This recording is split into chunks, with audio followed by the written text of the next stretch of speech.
Enfermera, economista, periodista, peluquera, médico, masajista, arquitecto, cool hunter, estudiante de música, repartidor de Telepizza.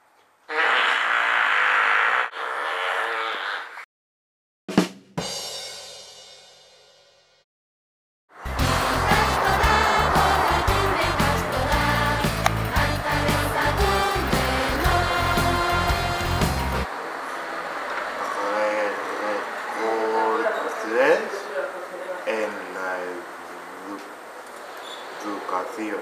Yo tengo una casita que es así y así, que por la chimenea sale el humo así y así, que cuando quiero entrar yo golpeo así y así, me limpio los zapatos así y así y así.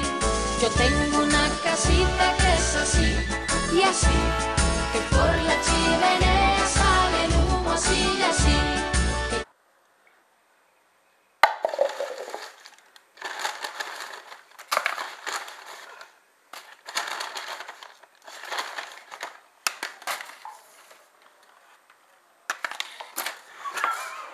Hoy es noche de sexo, voy a devorarte, nena linda. Hoy es noche de sexo y voy a cumplir tus fantasías. Hoy es noche de sexo y voy a devorarte, nena linda. Hoy es noche de sexo, juro por Dios que esta noche serás mía. Quiero arrancarte la tela, con cautela, mi piel canela, enseguida pela.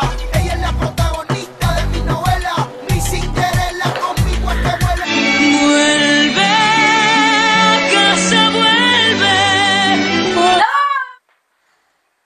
Un elefante se balanceaba sobre la tela de una araña. No va a haber ningún rescate. Esto no es un rescate, es un disparate.